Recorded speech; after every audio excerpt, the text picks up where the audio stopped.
India ने टी20 world cup 2026 जीत लिया है। सच तो यह है कि इस टूर्नामेंट में एक भी टीम ऐसी नहीं थी जिसका इंडिया के साथ कोई मुकाबला बनता था। मतलब कोई दूर दूर तक रेस में भी शामिल नहीं था, इंडिया के कोई पास भी नहीं था। अब आपने उनसे जेलस होना है तो आपकी मर्जी है, लेकिन आप अगर समझदार हैं तो आप सीखेंगे उनसे कि क्या चीजें हैं जो इंडियन टीम ने पिछले 2 सालों में बेहतर की हैं। ट्रांसपेरेंसी आपको क्लियर नजर आ रही है। Rohit Sharma as a captain world cup जितवाते हैं। हम सबको पता था कि अब अगले कप्तान सूर्या कुमार यादव होंगे। सूर्या कुमार यादव को इंडिया ने बैक किया। हालांकि कुछ लोगों के दिल में तब डाउट्स थे कि शायद हार्दिक पांड्या, शायद शुभमन गिल, बड़ी बातें चल रही थी, लेकिन बीसीसीआई ने स्टिक किया सूर्या कुमार यादव के साथ। और ये इंडियन टीम इतनी अच्छी टीम है, बिलीव मी, इस टीम का कप्तान कोई भी होता ना, इन्होंने फिर भी वर्ल्ड कप जीत जाना था। यानी हमने पूरा वर्ल्ड कप कवर किया है, एक एक गेम इंडिया की हमने देखी है, एक एक बॉल हमने देखी है। मुझे कोई ऐसा मैच याद नहीं आ रहा जो सूर्या कुमार यादव ने अपनी कप्तानी की बदौलत जितवाया हो, लेकिन still India manage to win this टी20 वर्ल्ड कप। लेकिन ट्रांसपेरेंसी इस टाइम वो आपने देखनी है कि वो कितनी साफ थी सबके सामने कि भाई साहब ये हमारा कप्तान है और यही हमें वर्ल्ड कप जितवाएगा। गौतम गंभीर के पास एक ट्रॉफी आ गई है, वो भी एज ए कोच बात कर रहा हूं, वर्ल्ड कप की ट्रॉफी आ गई है। एशिया कप तो चलो ठीक है, लेकिन वर्ल्ड कप की ट्रॉफी आ गई है, क्योंकि गौतम गंभीर का जो दौर था एज ए कोच, उसका ग्राफ थोड़ा सा ना ऊपर नीचे होता था, क्योंकि टेस्ट सीरीज वो हारते थे, उस तरह से स्टेबल नजर नहीं आ रहे थे एज ए कोच। लेकिन अब उनकी प्रोफाइल में एक बहुत बड़ा टूर्नामेंट आ गया है जिसकी बेस के ऊपर वो मजीद बदमाशी कर सकते हैं कि मेरी कोचिंग में मैंने इंडिया को वर्ल्ड कप जितवाया है। गौतम गंभीर, टू बी ऑनेस्ट, जब इंडिया के कोच बने थे, ये टीम तब भी इतनी वेल सेटल थी, और जब ये हारती थी टीम तो हम हैरान होते थे, यार इतनी सेटल टीम हार क्यों रही है। लेकिन ये गौतम गंभीर की प्रोफाइल के लिए बहुत अच्छा हो गया। संजू सैमसन, भाई साहब जितनी तारीफ की जाए उतनी कम है। जसप्रीत बुमराह आज भी player of the match, 15 run देके 4 विकेटें। जब बुमराह ने बोल्ड किया सेंटनर को, he was literally laughing. Jasprit Bumrah, वो बंदा यॉर्कर भी लगा रहा है, जो कि ऑलरेडी एक ड्रीम डिलीवरी है आजकल के बॉलर्स के लिए। आजकल के बॉलर्स ख्वाब भी देखते हैं यॉर्कर लगाने का, और वो हंसते खेलते यॉर्कर लगा के एंजॉय भी कर रहा है। मैं बहुत बड़ा सवाल इंडियन लोगों से पूछने वाला हूं, क्या जसप्रीत बुमराह को टी20 में कंटिन्यू करना चाहिए? ये सवाल शायद आपको थोड़ा सा अजीब लगे कि यार ये आप कैसी बात कर रहे हैं। ओडीआई वर्ल्ड कप 2027, अब जितनी भी टीमें हैं उनका फोकस होगा वनडे क्रिकेट खेलना। अब जितनी भी टीमें हैं वो टारगेट करेंगी 50 ओवर की क्रिकेट। तो क्या जसप्रीत बुमराह को थोड़ा सा बचा के रखना चाहिए बीसीसीआई को, क्योंकि वहां पे 10 ओवर डालने हैं हर मैच में, और वहां डालने ही डालने हैं। तो सवाल मेरा आपसे यह है कि 2 टी20 वर्ल्ड कप आपको बुमराह ने जितवा दिए, अब क्या the bigger chunk, the main course ODI world cup, क्या अब उस पर नजर होनी चाहिए इंडिया की कि यार अब हमने बुमराह को बचा के रखना है फॉर द ओडीआई? अच्छा, संजू सैमसन, जिनको बारबाडोस में 2024 में बताया गया था कि आप नहीं खेल रहे, मैं बारबाडोस में मौजूद था और वो मेरे सामने की बात है। उस टाइम तो ऑब्वियसली मैंने इतना ज्यादा उसको नोट नहीं किया कि रोहित शर्मा टॉस से पहले संजू सैमसन के कंधे पे हाथ रख के उनसे कोई बात कर रहे थे, और बाद में जब संजू सैमसन ने बताया कि एक प्लेयर जो नहीं खेल रहा था वो मैं था, और जब मुझे रोहित शर्मा ने ये बताया और उसके बाद उन्होंने 10 मिनट मेरे से बात भी की, ये आपको शो करता है कि वो कितने बड़े लीडर थे, और उस बंदे ने इंडिया की जीत में, इस टूर्नामेंट में कितना बड़ा रोल अदा किया है।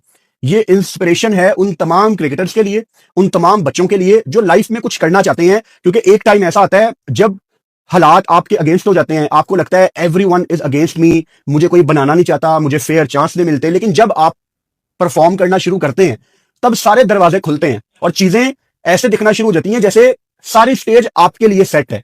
संजू सैमसन ने जिस तरह की वो कलकत्ता में बारी खेली, इट डजंट मैटर कि संजू सैमसन ने आज भी अपना 100 मिस किया, उनकी आखिरी 3 बारियां 300 से बड़ी बारियां हैं।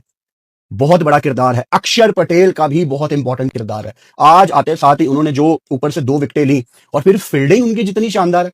आपने इंग्लैंड के खिलाफ उनके कैचेस देखे, आज आपने उनके अच्छे एफर्ट देखे, आज आपने ईशान किशन की फील्डिंग देखी, आपने इंडियन टीम की बॉडी लैंग्वेज देखी, और न्यूजीलैंड ने जितनी गलतियां की हैं, मतलब सेंटनर की प्रोफाइल अगर ये कहती है ना कि full time golfer, part time cricketer, तो आज ऐसा ही दिखा है कि वो सिर्फ एक ना पार्ट टाइम क्रिकेटर ही है, क्योंकि एज ए कैप्टन उसने इतने ब्लंडर किए हैं कि न्यूजीलैंड ये डिजर्व ही नहीं करती थी कि वो ये गेम जीतती।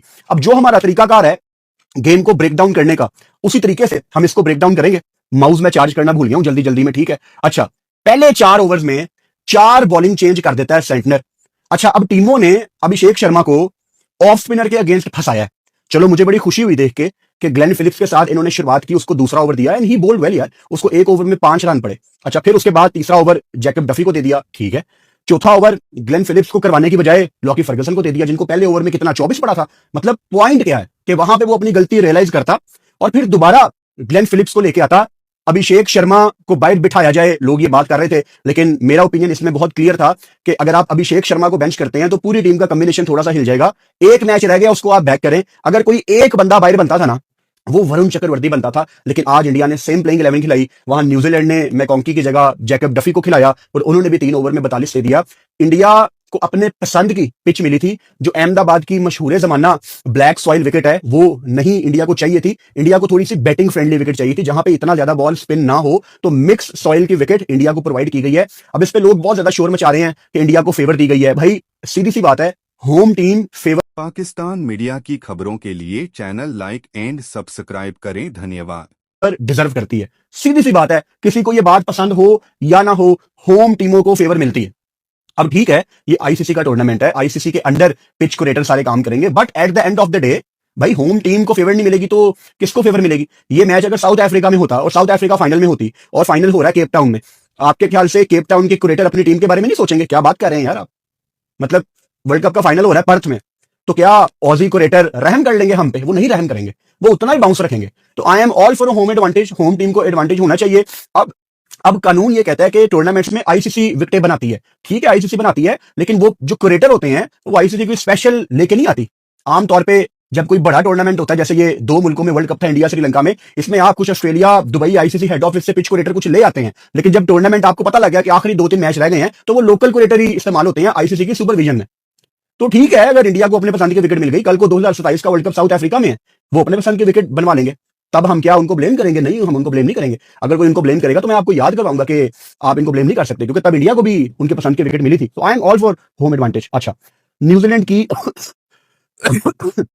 कप्तानी इतनी गंदी थी कि उसने अलाउ किया सेंटनर ने कि अभिषेक तू कम बैक कर ले। और यहां पे आप क्रेडिट दें अभिषेक शर्मा को भी, जिसने ऊपर से आके 18 बॉलों पे 50 किया। 18 बॉलों पे 50 करना भाई साहब एक आउट ऑफ फॉर्म बल्लेबाज के लिए कभी भी आसान नहीं होता। तो जितना क्रेडिट आप उसको दें उतना कम है। फिर उसको खिलाने वालों को भी आप क्रेडिट दें। सूर्या कुमार यादव ने उसको जितना बैक किया, गौतम गंभीर ने उसको जितना बैक किया, and the kid he was under pressure clearly.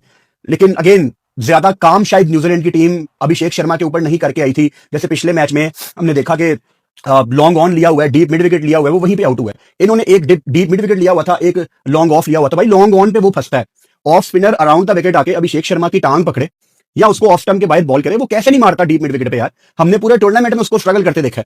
तो I don't know, New Zealand was trying to many things. अब अगेन लॉकी फर्गसन 150 पे बॉल कराता है, जैकब डफी आप लाए हो, मैट हेनरी ने कितनी गंदी बॉलिंग की है। New Zealand was trying to many different things. फिर एक चीज क्रिस्टल क्लियर हो गई थी कि जितनी भी न्यूजीलैंड के फास्ट बॉलर कोशिश कर रहे हैं बैक ऑफ द हैंड करवाने की, लेग कटर करने की, ऑफ कटर करने की, वो सारी डिलीवरीज का जवाब है संजू सैमसन के पास, ईशान किशन के पास। वो आसानी से पिक कर रहे हैं, लेकिन ये बाजी नहीं आए। मतलब 122 123 किलोमीटर पर आवर, ये तो मतलब वाइडों पे वाइडें, वाइडों पे वाइडें। अब कोई कह सकता है कि यार ये बड़े मैच का प्रेशर है, लेकिन न्यूजीलैंड यार मतलब वो कोई पहली दफा फाइनल में नहीं आए। उनको पता है बड़े टूर्नामेंट्स में हमने किस तरह खेलना है। It was just poor execution. उनको जो प्लान दिया गया था पीछे से, वो बस उस पर स्टिक थे कि जी हमने बैक ऑफ द हैंड के अलावा, हमने स्लो वंस के अलावा कुछ करना ही नहीं है। और किसी अंधे को भी नजर आ रहा है कि सेंटनर भाई तू अच्छी बॉलिंग कर रहा है। ग्लेन फिलिप्स को एक ओवर में 5 रन पड़े हैं, उसको करवा ले दूसरा ओवर। एक तो ये मैचअप हमें ले बैठा है कि जी ऑफ स्पिनर है तो वो राइटी को बॉल नहीं करवाएगा। यार ये मैचअप ना, ठीक है, I am all for numbers यार, डेटा बहुत इंपॉर्टेंट है, लेकिन ये कोई कानून नहीं है कि ऑफ स्पिनर बॉल नहीं कर सकता राइट हैंडर बैटर को। मैंने पहले कितनी दफा एग्जांपल दी है। क्या सकलैन मुश्ताक राइट हैंडर को आउट नहीं करते थे?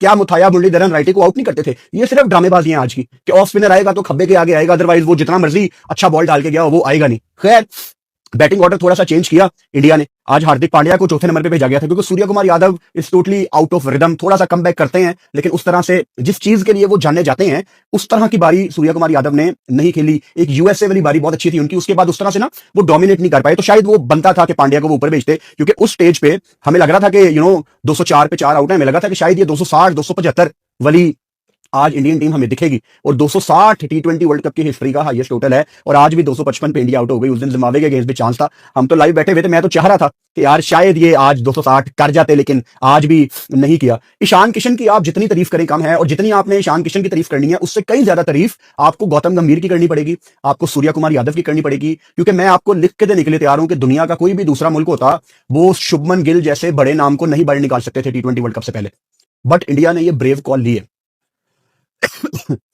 और जो कंट्रीज ऐसी ब्रेव कॉल लेते हैं वो डिजर्व करते हैं ट्रॉफी जीतना। संजू सैमसन की जितनी तारीफ की जाए कम है। अभिषेक शर्मा ऊपर से आज 50 किया। हार्दिक पांड्या ने शुरू में आके टाइम लिया, इंतजार कर रहे थे कि आखिरी 4-5 ओवर्स में लॉन्च करूंगा, लेकिन देन जिमी नेशम आ जाते हैं। बड़ा शानदार उन्होंने ओवर किया, एक ओवर में 1 रन 3 विकेटें, वहां से आखिरी 5 ओवर्स में बड़ा शानदार न्यूजीलैंड ने कमबैक किया। उसके बाद आखिरी ओवर में शिवम दुबे ने जो चार्ज किया, जो वो कैमियो खेल के गए हैं, 8 बॉलों पे 26 रन का कैमियो, अगर ना खेलते शिवम दुबे तो शायद न्यूजीलैंड इस गेम को डिफरेंट तरीके से अप्रोच करता, क्योंकि फिर ऑब्वियसली उनको टारगेट 250 से कम मिलना था। 250 का एक साइकोलॉजिकल प्रेशर होता है, लेकिन न्यूजीलैंड बहुत ही नालायक टीम थी, वो इस चीज में कहीं भी नजर आ ही नहीं रहे थे। अच्छा, जब ये बैटिंग करने आते हैं तो ऑब्वियसली एक पत्थर पे लकीर बात थी कि यार फाइनल में 250 कहां चेज होता है, लेकिन हमने वो इंग्लैंड के खिलाफ देख लिया था ना, इंग्लैंड के खिलाफ 7 रन से इंडिया जीती, तो एक चांस था। और फिर टिम साइफर्ट और फिन एलन ने जिस तरह की बारी लगाई थी पिछली गेम में साउथ अफ्रीका के अगेंस्ट, 33 बॉलों पे 100 था फिन एलन का, तो हम बैठे हुए थे कि यार शायद कुछ ना कुछ हमें दिख जाए। फिर अर्ली ऑन शिवम दुबे ने कैच छोड़ा, फिर लगा कि शायद न्यूजीलैंड इस चीज में है, लेकिन India was too good with the ball. Specially Akshar Patel 3 over 27 run 3 विकेटें, जिस तरह से ऊपर से आके उन्होंने विकेटें दिलवाई, और फिर जसप्रीत बुमराह को पावर प्ले के अंदर बॉल करवाना, everything was spot on tonight.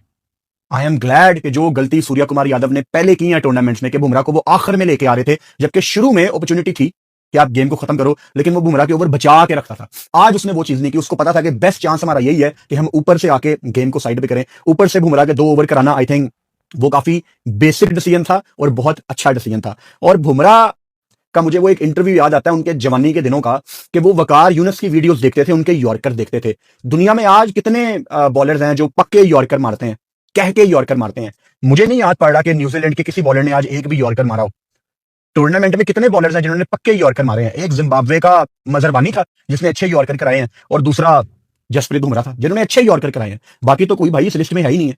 Varun Chakravarthy का आज भी 3 ओवर 39 रन 1 विकेट, काफी ऑफ कलर थे, बट हु केयर्स, इंडिया ने आज वर्ल्ड कप जीत लिया है। लेकिन वरुण चक्रवर्ती को इस टूर्नामेंट में इतनी मार पड़ना, ये मेरे लिए काफी एक कंसर्निंग बात है, क्योंकि वरुण चक्रवर्ती आपको याद होगा 2021 के टी20 वर्ल्ड कप में आए थे, इनको बहुत मार पड़ी थी, फिर ये वापस गए डोमेस्टिक में कलकत्ता नाइट राइडर की तरफ से। If I am not wrong he got 24 wickets में भी 23-24 विकेट्स, उसके बाद ये पकड़ा ही नहीं गया।